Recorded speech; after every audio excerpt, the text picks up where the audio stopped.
Welcome back to the series on how to EQ like a pro. Last week we talked about claps. This week we're going to get into snares. Stay tuned. Hello everyone, welcome to part 3 on how to EQ like a pro. In this video we're going to talk about how to EQ your snares. Snares are very similar to your claps, so if you missed my last video I suggest you go check that out. I have a session here that I did. It was for a remix contest and it is a remix of Matroda, Give Me Some Keys. And I'm going to be releasing this soon as a free download under the Fresco Bar alias. So check out the Fresco Bar socials down below and stay tuned for that. But what I want to show you here is, I don't have a ton of snares in this, but I set something up in this green track as an example.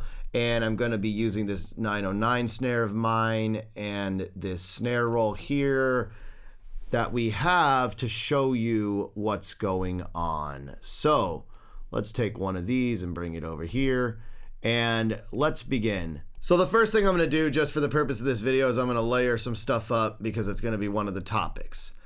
But I want to talk about sounds. In every video I've spoken about in this series so far, sound selection is key. You must be using good sounds. It's going to save you a ton of work in the end. If you don't know what good sounds are, it takes time, it takes practice. You need to develop and train your ears. And that's what skilled mastering engineers like myself get paid for. So one of the things I suggest is you definitely try to use reputable sites and try to determine what sounds are good versus bad. Try to use reference tracks and listen to what might be good in your opinion, and save some of your favorites. That way you're always going to some of your favorite sounds. Okay, the next thing I want to talk about is layering. Just like I spoke about in my last video on claps, layering can help fill in some voids. What layering can do is, say you have something like this thin snare and you need to beef it up. You can use layers to really build up that snare and widen the frequency spectrum of that sound. So for example, if I just listen to this clap,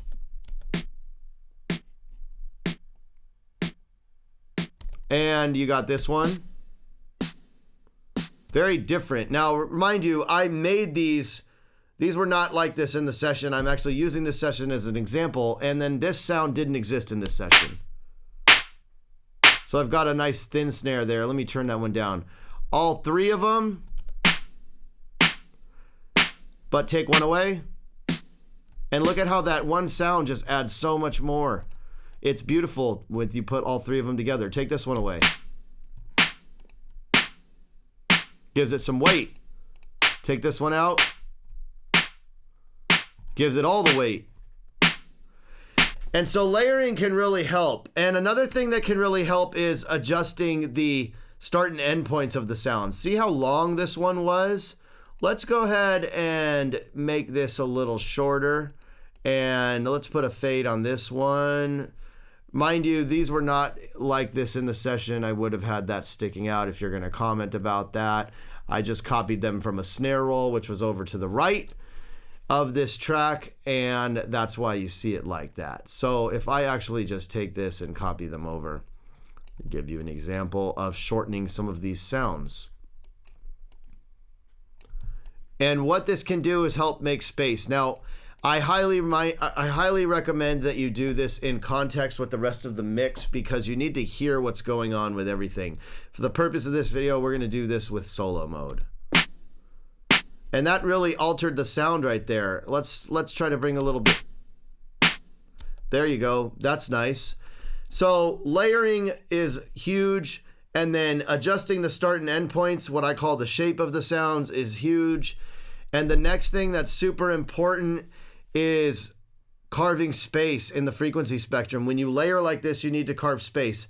I spoke all about this in my last video, so I don't need to go into details about that because carving space with snares and claps is very similar. So go check that out. Okay, so when you are considering layering like this, you need to carve some space. And you can see here that I've got some EQs on these, which were part of the original session, but I don't have one here. So I'm just going to copy this one real quick and we're going to turn that off. And I'm going to give you an example of carving space. Once again, do this in context with your mix. But you see how this one has this apparent high end and you hear that crunch at that 30, you know, 3.52 kilohertz. There's that snappiness. You could take some of that away if you'd like. You know, you could take some of these low mids out. And then if I...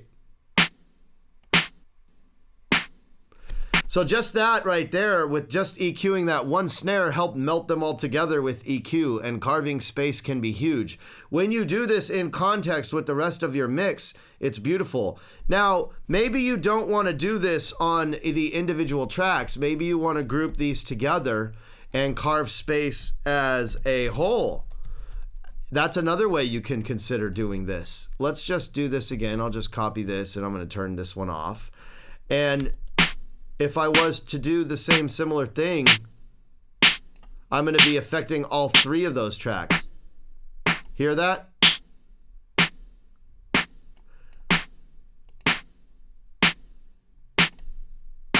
There's after. Let's take a little more. So I just got rid of some of that ringiness, and it really can help. You know, the ringiness might help cut through the mix, but you need to make those decisions, because carving space is not just related to soloing your tracks. Carving space is related to carving the space in context with the rest of the instruments in the mix. Last but not least, I'd like to talk about glue compressors. And I spoke about this in my last video, so check that out. Gluing your sounds can help melt them as one, so I put this on the bus. This is the Ableton stock glue compressor. And as I said in the last video, this compressor is great as is. It's just leaving it right up the middle, the attack, the release, the ratio. I'm not here to talk about what or how compression works. If you're curious to know, drop me a comment and I will work on a compression video if you're interested. But let's just drop this threshold till we get a little bit on this meter here. And if I want a little, leave the transients, I'd move the attack up and shorten the release, make the release quicker so it lets go quicker. And now you can see that this clap now sounds a little bit more like one, and you can make up gain, you can turn the volume back up, you can soft clip this if you'd like, you could adjust the ratio so there's less compression there, kind of like that. And then you notice right here there's a little chunkiness. You might want a little more of that, you might not. You can kind of notch that out if you'd like, or just look for this resonating frequency. And before, and now I just made those three snares sound like one. And that is a way to EQ your snares to help them all sit better in your mix. I'm going to rephrase and say that you must do this in context with the rest of the mix. I'm doing this in solo mode to show you for the purpose of this video. If you feel like you want to solo like I am here and get your snare sounding like one, do that. Because if you want to do that, you probably do need to solo them out. But then do try to carve space in context with the rest of your mix. That's the number one important thing when you're trying to carve space is creating space among all the instruments. Thank you for watching this video on how to EQ snares. If you have any questions or comments, shoot me one down below. Thank you for watching this video. If you enjoyed it, be sure to hit the like button, subscribe to my channel, and the bell notification will keep you up to date. If you missed last week's episode on how to EQ claps, I'll leave you a link here. Next week, we're going to be talking about the drum bus. Stay tuned.